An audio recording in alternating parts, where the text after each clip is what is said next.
Right now, the average price of a brand new car in the United States sits at over $47,000.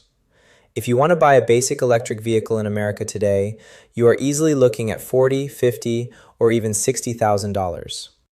Most hardworking families are taking on 6-year, 7-year, or even 8-year auto loans just to afford a reliable way to get to work. Car payments have become a massive monthly burden across the country. Now, imagine walking into a dealership and seeing a brand new, modern electric car sitting on the showroom floor. It has a clean, sharp design. It features a big digital touchscreen on the dash, Bluetooth connectivity, automatic climate control, cruise control, and side curtain airbags. It gets nearly 200 miles of driving range on a single charge. And the sticker price on the window reads exactly $9,700. That is not a typo. That is not a stripped-down golf cart or a tiny neighborhood vehicle with plastic doors. It is a real, mass-produced 5-door hatchback built to handle city traffic and highway speeds alike. It is called the BYD Seagull. In international markets, it is known as the Dolphin Mini, and right now it is rolling off automated assembly lines by the tens of thousands. If you brought this car to an American dealership tomorrow for under 10 grand, it would sell out in about 5 minutes. It would completely upend the automotive market overnight. And that is precisely why executives in Detroit and lawmakers in Washington are in a state of absolute panic. This single $9,000 hatchback has triggered emergency meetings, security reviews, and massive 100% trade tariffs. American automakers are calling it an extinction-level threat to the domestic auto industry. To understand why this small car sent shockwaves through Washington, you have to look at what is actually sitting on American dealership lots right now. To understand why a $9,000 electric car is causing so much fear, you have to look at what happened to the American auto market over the last 15 years. There was a time when an everyday worker could walk into a dealership and buy a solid, reliable commuter car for under $20,000. You had popular models like the Ford Focus, the Chevrolet Cruze, the Honda Fit, and the Dodge Dart. They were simple, affordable, fuel-efficient vehicles built for budget-conscious families, college students, and daily commuters. Then, Detroit made a massive calculation. American automakers realized that making small, cheap cars did not yield high profit margins. A compact sedan might earn a manufacturer a few $100s in profit per unit, but a massive, leather-lined pickup truck or a 3-row SUV could easily generate $10, $15, or even $20,000 in profit per vehicle. So, one by one, American car companies began quietly killing off their affordable sedans. Ford dropped almost all of its passenger cars in North America, keeping only the Mustang. General Motors phased out its budget compacts. Chrysler shut down its small car assembly lines. Detroit turned its entire focus toward massive, expensive trucks and full-size SUVs. For a while, this strategy worked remarkably well. Automakers posted record profits year after year, but it created a massive structural problem for American consumers. When electric vehicles hit the market, Western automakers applied the exact same playbook. Instead of building cheap electric cars for the masses, they built $80,000 electric pickup trucks, $90,000 luxury SUVs, and high-performance sport models. Then, inflation hit. Interest rates on auto loans surged to 15-year highs. Suddenly, the average monthly car payment in America crossed $700 a month. Millions of buyers found themselves priced out of the new car market entirely. Detroit had completely abandoned the entry-level buyer. They created a massive void at the bottom of the market, an open space where millions of Americans desperately needed simple, reliable, affordable transportation. And right as American buyers were reaching their breaking point with high vehicle costs, a Chinese automaker looked at that exact same open space and decided to fill it. Detroit assumed no one could build a real electric car for under $20,000. Then BYD proved them completely wrong. When news of a $9,000 Chinese electric car first reached Western automotive executives, the immediate reaction was skepticism. Many assumed it had to be a cheap trick. They expected a flimsy, unsafe machine built with paper-thin metal, exposed wires, and terrible performance, something that could never pass real safety standards. Then, automotive engineers actually got their hands on one. They shipped the BYD Seagull directly from China, brought it into private test facilities, and started examining every single component. What they discovered shocked them. The Seagull is not a low-quality golf cart. It is a legitimate, well-built, five-door passenger vehicle. The exterior panels fit together with tight, consistent panel gaps that rival cars costing twice as much. The doors close with a solid, heavy thud rather than a hollow metallic rattle. Step inside the cabin and the impression holds up. You do not find exposed metal or cheap, unfinished plastic. Instead, you find a clean, modern dashboard featuring a 10-inch central touchscreen that actually rotates vertically or horizontally at the touch of a button. The software is crisp, fast, and responsive. It includes Bluetooth, voice controls, electric power windows, keyless entry, and push-button start. Underneath the floor sits BYD's signature Blade battery. This is a lithium iron phosphate battery that uses no cobalt or nickel, making it significantly cheaper to produce, chemically stable, and far less prone to catching fire if damaged. In standard driving tests, the base model delivers roughly 190 miles of range, while the upgraded model pushes past 240 miles. It even supports DC fast charging, allowing the battery to go from 30% to 80% in just 30 minutes. Safety was another area where critics expected the car to fail, but the Seagull comes standard with 4 airbags, including full-length side curtain airbags. It features electronic stability control, anti-lock brakes, rear parking sensors, and a high-strength steel frame integrated directly into the chassis structure. In crash testing and real-world teardowns, the car's structural integrity surprised Western engineers. It wasn't built like a disposable toy. It was designed to pass crash standards and perform reliably day in and day out. The vehicle proved that an electric car could be basic, modern, and safe without carrying a $40,000 price tag. This wasn't built cheap by cutting corners on safety. It was built cheap because BYD controls something no American automaker does. How do you build a safe, modern electric vehicle and sell it for under $10,000 at a profit? To answer that question, you have to look inside the factory walls. American automakers operate largely as assemblers. When Ford or General Motors builds a car, they buy components from hundreds of outside suppliers. They buy the dashboard from one company, the seats from another, the microchips from a third, and the battery cells from an outside battery manufacturer. Every single middleman adds their own markup, their own shipping costs, and their own profit margin to every part. By the time all those pieces arrive at a US assembly plant, the cost of the car has stacked up significantly. BYD operates on a completely different model called extreme vertical integration. BYD did not start as a car company. It started in 1995 as a rechargeable battery manufacturer for cell phones and consumer electronics.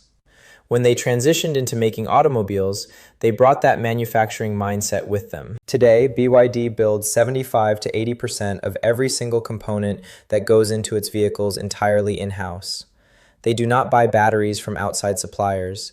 They are one of the largest battery manufacturers on Earth.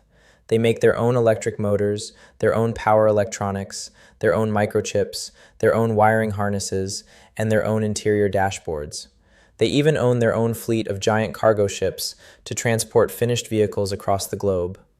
By eliminating the middlemen, BYD cuts out thousands of dollars in supplier markups on every single car. They also master engineering integration. In the Seagull, BYD uses an 8-in-1 electric powertrain module. Instead of mounting 8 separate electronic components under the hood with heavy copper cables and separate housings, BYD combines the motor, inverter, onboard charger, and power distribution systems into a single, compact, lightweight unit. This reduces weight, saves space, cuts manufacturing costs, and speeds up factory assembly times dramatically. Additionally, BYD integrates the battery directly into the vehicle's body frame, a concept known as cell-to-body technology. The battery pack doubles as the structural floor of the car, reducing unnecessary metal parts while increasing body rigidity. This isn't about using cheap labor. Labor only accounts for a small fraction of a modern automated car's total assembly cost. It is about total ownership of the supply chain. When Western executives took the Seagull apart screw by screw, they realized the threat wasn't coming. It was already here. When a new threat emerges in the auto world, Detroit executives do not just read press releases. They buy the vehicle, ship it to Michigan, and tear it apart down to the last bolt. Firms like Caresoft Global, an engineering company that specializes in benchmarking vehicles for major automakers, got hold of the BYD Seagull and began a systematic teardown. They stripped the body panels, disconnected the powertrain, weighed every component, and analyzed every single weld. The engineers inside those Michigan workshops were expecting to find clunky assembly and clever tricks meant to hide poor construction. Instead, what they saw unsettled them. The Seagull's design was clean, efficient, and ruthlessly simplified. The wiring harness was shorter and lighter than anything Western automakers were putting in their budget models.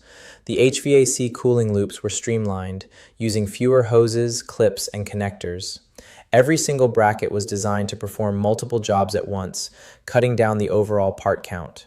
Fewer parts mean fewer steps on the assembly line, lower tool costs, and fewer places where something can break during assembly. Caresoft estimated that even if the Seagull were built in a country with higher labor costs, it would still cost dramatically less to manufacture than any equivalent vehicle produced by a legacy automaker in North America or Europe. The realization hit Detroit like a ton of bricks. For years, American car companies operated under the belief that Chinese automakers were decades behind in manufacturing quality, crash safety, and software integration. Executives comforted themselves with the idea that high-margin trucks and luxury SUVs would protect their bottom lines indefinitely. But the teardown proved that the cost gap was not a temporary illusion created by currency values or government handouts. It was an engineering gap, a structural supply chain gap, and a manufacturing design gap that legacy companies could not close overnight. If an American automaker tried to build an exact copy of the Seagull inside a US factory tomorrow, using their current supply chains, it would cost them well over $20,000 just to produce it, leaving them with a massive loss on every unit sold. If the car is this good and this cheap, why aren't American driveways filled with them today? If a $9,700 electric car is so well engineered, why can't you go out and buy one at a dealership in Ohio, Texas, or California today? The answer sits inside the halls of government in Washington, D.C. Recognizing the competitive force of Chinese electric vehicles, the United States government enacted a series of aggressive trade barriers designed to keep them off American roads. The federal government raised tariffs on Chinese-made electric vehicles to a staggering 100%. To put that math into perspective, if a Chinese automaker imports a $10,000 electric vehicle into a U.S. port, the tariff instantly doubles the cost at the dock to $20,000, before adding ocean freight, dealer network markups, local distribution, and regulatory compliance adjustments. On top of the tariff wall, federal EV tax credits under the Inflation Reduction Act strictly exclude any vehicles that use battery components or critical minerals sourced from Chinese companies, designated as foreign entities of concern. Furthermore, Washington initiated broad security reviews into connected vehicle software, raising concerns that advanced sensors, cameras, and internet-connected infotainment systems built by foreign entities could pose data privacy risks. From a policy perspective, this economic fortress was constructed to protect roughly 1 million American auto manufacturing jobs, preserve billions of dollars in domestic manufacturing investments, and give legacy automakers time to catch up. Industry leaders openly warned that without these protective trade barriers, hyper-affordable Chinese EVs would flood the domestic market and devastate traditional American vehicle manufacturing. However, many economic analysts point out a critical flaw in this fortress strategy. Tariffs can protect a domestic market within its own borders, but they cannot fix the underlying engineering and production cost differences. They do not alter the cost of battery materials, nor do they force legacy factories to vertically integrate their supply chains faster. And while the US market remains locked behind a high tariff wall, Chinese automakers like BYD are simply expanding around it. They are constructing massive assembly plants in South America, Southeast Asia, and Europe, and planning facilities in Mexico to serve global trade routes directly. Raising a tariff wall keeps the car out of Texas, but it doesn't stop it from reshaping the rest of the world. While Washington keeps Chinese electric vehicles out of American showrooms, the rest of the world is telling a completely different story. Across Latin America, Southeast Asia, the Middle East, and parts of Europe, hyper-affordable electric cars like the BYD Seagull are reshaping entire economies.